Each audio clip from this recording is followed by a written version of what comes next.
कुछ लोग कहता है कि भूमि सुधार का बात कीजिएगा तो सब सवर्ण जाति ओबीसी लोग आपसे खिलाफ हो जाएगा।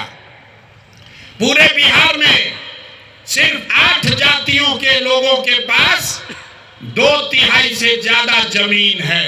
ये आंकड़ा याद कर लीजिए, सिर्फ 8 जाति के लोगों के पास 2/3 जमीन है। तो ये व्यवस्था बदलनी चाहिए। इसलिए जन सुराज ने कहा है भूमि सुधार लागू किया जाएगा। पूरे देश में 100 में 38 आदमी भूमिहीन है। बिहार में 35 साल से समाजवाद का नारा देने के बाद भी 100 में 60 आदमी भूमिहीन है। तो भूमिहीनों की संख्या कम हो, इसलिए जन सुराज की जब सरकार बनेगी तो 3 वर्ष में भूमि सुधार यहाँ लागू किया जाएगा ताकि भूमिहीनों को जमीन मिल सके। ये होना चाहिए कि नहीं होना चाहिए? हम बात पूछ के करते हैं, जोर से बताओ भैया, होना चाहिए कि नहीं होना चाहिए? और जिसके पास जमीन है उसको डरने का जरूरत नहीं है। अभी आपके पास जमीन है, उसका आपको कोई लाभ नहीं है। उसका लाभ सीओ बीडीओ लूट रहा है आपको दाखिल खारिज सर्वे करके।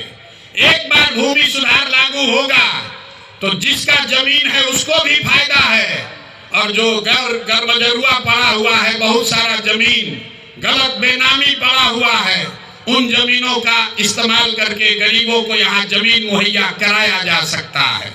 हजारों एकड़ जमीन भूदान में, जहाँ जिस राज्य में विनोबा भावे ने इतना बड़ा आंदोलन किया, आपको पता ही नहीं है कि लाखों एकड़ जमीन जो सवर्णों ने, ओबीसी समाज ने जिनकी जमीन थी, उन्होंने जमीन दान किया था गरीबों के लिए।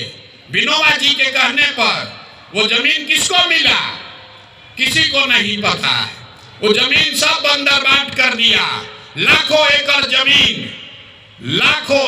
जमीन किसी को पट्टा मिला, किसी को उसका काबिज, उस पर काबिज करने का अधिकार ही नहीं मिला। इसलिए बिहार में भूमि सुधार लागू होना चाहिए। ये जन सुराज का समानता समता मूलक समाज बनाने का चौथा आधार है।